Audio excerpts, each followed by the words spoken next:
હું ગુગળી બ્રાહ્મણ જ્ઞાતિ સાથે સાથે અન્ય ભગવાન દ્વારકાધીશથી લઈ અને બીજા જે કંઈ પણ કોઈની પણ લાગણી દુભાણી હોય તો સ્વામિનારાયણના સાધુ તરીકે ભગવાન દ્વારકાધીશના શ્રી ચરણોમાં ક્ષમાયાચના ચાહું છું. નમસ્કાર, ગુજરાત તકમાં આપનું સ્વાગત છે. મિત્રો, છેલ્લા ઘણા દિવસથી દ્વારકામાં એક વિરોધ ચાલી રહ્યો છે. સુરત ગુરુકુળ સ્વામિનારાયણ સંપ્રદાયના સંત નીલકંઠ ચરણ સ્વામીએ ભગવાન દ્વારકાધીશ અને ગગોડી બ્રાહ્મણોને લઈને એક નિવેદન કર્યું હતું, જેને લઈને દ્વારકાના ગગોડી બ્રાહ્મણો સહિત સનાતન ધર્મ પ્રેમીઓમાં ઘણો રોષ હતો. આને લઈને કબરાવ ધામના મહંતે પણ વિરોધ નોંધાવ્યો હતો અને આમરણ અનશન પર બેસવાની પણ તેમણે ચીમકી ઉચ્ચારી હતી. આ બાદ દ્વારકા મંદિરના શંકરાચાર્ય સદાનંદ સરસ્વતી મહારાજે પણ આનો નિવેદનને લઈને વખોડ્યું હતું. તેમણે જણાવ્યું હતું કે સનાતન ધર્મના અલગ અલગ જે સંપ્રદાયો છે તેમણે અંદરો અંદર લડવાનું બંધ કરીને એક થવું જોઈએ અને હિન્દુ ધર્મની અસ્મિતા પર કાર્ય કરવું જોઈએ. ત્યારે હવે આ મામલો વકરતા દ્વારકા સ્વામિનારાયણ મંદિરના કોઠારી માધવ સ્વરૂપ સ્વામીએ માફી માંગી છે. તેમણે ભગવાન દ્વારકાધીશ અને ગગોડી બ્રાહ્મણોની પણ માફી માંગી છે. તેમણે કહ્યું હતું કે આવા નિવેદનો તે જે તે સંતનું વ્યક્તિગત નિવેદન હોઈ શકે, પરંતુ સ્વામિનારાયણ સંપ્રદાયનું કે સ્વામિનારાયણ ધર્મનું આ પ્રકારનું નિવેદન નથી. હમણાં ઘણા સમયથી જે વિવાદ ચાલે છે, ભગવાન દ્વારકાધીશ વિશેની જે ક્લિપો બાબતનો જે વિવાદ ચાલે છે, ગુગળીઓ વિશેની વાત કરી અને જે વિવાદ ચાલે છે, તો મારા જાણ પ્રમાણે અમારા સંપ્રદાયની અંદર મૂળ સંપ્રદાયમાં એક મિટિંગનું આયોજન થયું છે. વડીલ મોટેરા સંતો બધા ભેગા થઈ અને એવો નિર્ણય કર્યો છે કે પૂર્વે જે કોઈ પણ આ પ્રકારના વિડીયો થયા છે એના ઉપર કંઈક એક્શન લેવી અને ભવિષ્યમાં જો કોઈ પણ હવે આવી ભૂલ કરે તો એના ઉપર નક્કોર પગલાં લેવા એ બાબતની એક ચર્ચા થઈ છે. બીજી વાત, પૂર્વે કોઈ અમારા સંતો દ્વારા જ સ્વામિનારાયણ સંપ્રદાયના સાધુ એટલે અમારા સાધુ, તો આ સાધુઓ દ્વારા ભગવાન દ્વારકાધીશ વિશે જે કંઈ પણ કંઈ કહેવામાં આવ્યું છે, તો સ્વામિનારાયણના સાધુ તરીકે ભગવાન દ્વારકાધીશનો જે કંઈ પણ દ્રોહ થયો છે તો હું ભગવાન દ્વારકાધીશના શ્રી ચરણોમાં સ્વામિનારાયણ સંપ્રદાય વતી કરબદ્ધ પ્રાર્થના કરીશ. ભગવાન દ્વારકાધીશ બહુ દયાળુ છે. સાથે સાથે ગુગળી બ્રાહ્મણ વિશે પણ જે કંઈ પણ કહેવામાં આવ્યું છે, તો પૂર્વે ઘણી જગ્યાએ હું ગુગળી બ્રાહ્મણ જ્ઞાતિના સમૂહ લગ્ન હતા તો એમાં પણ મેં આ વાત કરી હતી. અમારા દ્વારકાના ગુગળી બ્રાહ્મણ એટલે કેવા, તો કોઈ યાત્રુઓ આવે તો યાત્રુઓને બહુ આનંદથી દર્શન કરાવે, ભોજન કરાવે અને પછી એ યાત્રુ જતો હોય ને એની પાસે કદાચ ધન રાશિ ન હોય તો અમારા દ્વારકાના ગુગળી બ્રાહ્મણો સામેથી એને ભાડા ભથ્થું પણ આપે છે. આવા અમારા ગુગળી બ્રાહ્મણો છે. એમના વિશે પણ જે કંઈ પણ કહેવામાં આવ્યું છે, તો હું ગુગળી બ્રાહ્મણ જ્ઞાતિ સાથે સાથે અન્ય ભગવાન દ્વારકાધીશથી લઈ અને બીજા જે કંઈ પણ કોઈની પણ લાગણી દુભાણી હોય તો સ્વામિનારાયણના સાધુ તરીકે ભગવાન દ્વારકાધીશના શ્રી ચરણોમાં ક્ષમાયાચના ચાહું છું. ઘણા સમયથી દ્વારકાની અંદર ભગવાન દ્વારકાધીશ વિશે, અન્ય દેવી દેવતાઓ વિશે જે કંઈ પણ સ્વામિનારાયણ સંપ્રદાય દ્વારા જે કંઈ પણ ક્લિપો આવે છે, જે કંઈ પણ વિડીયાઓ આવે છે, જે કંઈ પણ ઓડિયાઓ આવે છે, એ દ્વારા દ્વારકાની અંદર એસડીએમ સાહેબને આવેદનપત્ર આપવા માટે ગયા.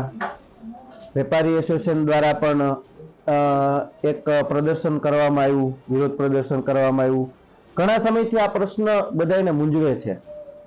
ઘણા સમયથી આ બારામાં આપણા પત્રકાર ભાઈઓ હોય, દ્વારકાની જનતા હોય, અન્ય ભગવાન દ્વારકાધીશને માનનારા કોઈ ભક્તો હોય અથવા તો આપણા હિન્દુઓ હોય, ઘણા ટાઈમથી આશા રાખીને બેઠા કે સ્વામિનારાયણ સંપ્રદાય વતી કોઈક કંઈક બોલે અથવા તો કંઈક આ બારામાં કહેવામાં આવે.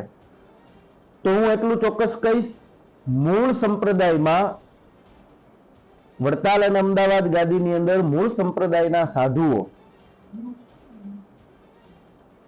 ભગવાન સ્વામિનારાયણને જો માનતા હોય તો સ્વામિનારાયણ ભગવાનની આજ્ઞા પ્રમાણે જોવા જઈએ તો સ્વામિનારાયણ સંપ્રદાયનું આચાર સંહિતા એટલે શિક્ષાપત્રી, શિક્ષાપત્રીના પ્રથમ શ્લોકની અંદર ભગવાન સ્વામિનારાયણ એમ કહે છે, વામે યસ્ય સ્થિતા રાધા શ્રી યસ્યાસ્તિ વક્ષસી વૃંદાવન વિહારંતમ શ્રી કૃષ્ણમ હૃદિ ચિંતયે. જેના વામ ભાગની અંદર રાધાજી બિરાજે છે. વક્ષસ્થળને વિશે મારા આરાધ્ય ઇષ્ટદેવ ભગવાન શ્રી કૃષ્ણ એનું ધ્યાન ધરી અને હું આ શિક્ષાપત્રીનો આરંભ કરું છું. એ જ શિક્ષાપત્રીમાં ભગવાન સ્વામી, જો હું એ બારામાં હું વાત કરવા જાઉં છું કે કોઈ દેવીનું, કોઈ દેવતાઓનું, કોઈ અન્ય કોઈના ઈષ્ટદેવ વિશેના કઈ વિડીયો આવે છે તો હું એ બારામાં વાત કરવા જાઉં છું કે સ્વામિનારાયણ ભગવાને એ જ શિક્ષાપત્રીમાં કીધું છે, વિષ્ણુ, શિવ, ગણપતિ, પાર્વતી ચ દિવાકર. આ 5 દેવ છે એ પંચદેવને પૂજવા. ભગવાન વિષ્ણુનું સ્વરૂપ ભગવાન સ્વામિનારાયણે વડતાલની અંદર સ્થાપિત કર્યું. વિષ્ણુ શિવ કહેતા ભગવાન મહાદેવજીની સ્થાપના જુનાગઢની અંદર કરી, ગણપતિજી દાદાની સ્થાપના કરી, માં પાર્વતીજીની સ્થાપના કરી, ભગવાન સૂર્યનારાયણની સ્થાપના ગઢપુરની અંદર ભગવાન સ્વામિનારાયણ મહાપ્રભુએ પોતાના સ્વહસ્તે કરી છે. 5 દેવને પૂજવા એવું શિક્ષાપત્રીમાં ભગવાન સ્વામિનારાયણ મહાપ્રભુએ કીધું છે. બીજી વાત, સ્વામિનારાયણ ભગવાને સ્પષ્ટ આજ્ઞા કરી છે તમામ સત્સંગીઓને અને સાધુને. અમારા આશ્રિત એવા સત્સંગીઓ, એવા સાધુઓ, એમણે શિવરાત્રીનું પૂજન કરવું, જન્માષ્ટમીનો ઉત્સવ કરવો, રામનવમીનો ઉત્સવ કરવો, હનુમાન જયંતીનો ઉત્સવ કરવો વગેરે જે કોઈ પણ આપણા સનાતની ઉત્સવ છે એ ઉત્સવ તો કરવા, પણ શિવરાત્રીને દિવસે, રામનવમીને દિવસે, જન્માષ્ટમીને દિવસે સવિશેષ ઉપવાસ કરવો, આવી આજ્ઞા ભગવાન સ્વામિનારાયણ મહાપ્રભુએ કરી છે. બીજું, દ્વારકાની જ્યારે વાત આવે છે, ભગવાન દ્વારકાધીશ વિશે જ્યારે કહેવામાં આવે છે ત્યારે હું એટલું ચોક્કસ કહીશ કે સ્વામિનારાયણ ભગવાને શિક્ષાપત્રીમાં સ્પષ્ટ કીધું છે, અમારા આશ્રિતોએ કર્તવ્યમ દ્વારિકા મુખ્ય તીર્થયાત્રા યથાવિધિ. બહુ સમજવા જેવી વાત છે. આ સ્વામિનારાયણ સંપ્રદાયનો આશ્રિત હોય એમણે કર્તવ્યમ દ્વારિકા મુખ્ય, દ્વારકાની યાત્રા મુખ્યપણે જઈને કરવી. જીવનમાં એક વખત તો દ્વારકા જવું અને કેવી રીતે યાત્રા કરવી, તો કે યથાવિધિ. ગોમતીજીમાં સ્નાન કરવું, બ્રાહ્મણોને ભોજન કરાવવા, દાન દક્ષિણા કરવી, કર્તવ્યમ દ્વારિકા મુખ્ય તીર્થયાત્રા યથાવિધિ. દ્વારકાની યાત્રા અવશ્યપણે અમારા સત્સંગીઓએ કરવી. ભગવાન સ્વામિનારાયણ 108મા શ્લોકમાં કહે છે, સહસી કૃષ્ણ પરબ્રહ્મ ભગવાન પુરુષોત્તમ. તમારો પ્રશ્ન છે 100%, તમે એમ કહેશો કે તો પછી આ તમારા સંપ્રદાયની અંદર અન્ય દેવી દેવતાઓનું ખંડન કરવામાં આવે. અમારા ભગવાન સ્વામિનારાયણ મહાપ્રભુએ સ્પષ્ટ શિક્ષાપત્રીમાં કીધું છે કે ક્યારેય કોઈ પણ દેવી દેવતાઓનું ખંડન ન કરવું, કોઈ યુક્તિ દ્વારા પણ ન કરવું, અથવા તો કોઈ પણ બીજી રીતે મન, કર્મ, વચને કરીને ક્યારેય. સ્વામિનારાયણ ભગવાન શિક્ષાપત્રીમાં કહે છે, દ્રષ્ટા શિવાલયાદિની દેવાગારાની વર્તમની પ્રણમ્યતાની તદ્દેવ દર્શનમ કાર્યમાદરાત. રસ્તામાં જતા હોય, રસ્તામાં કોઈ દેવાલય આવે, કોઈ શિવાલય આવે તો આદર થકી એને વંદન કરવું, પણ કોઈ દેવી દેવતાઓનું ક્યારેય ખંડન ન કરવું.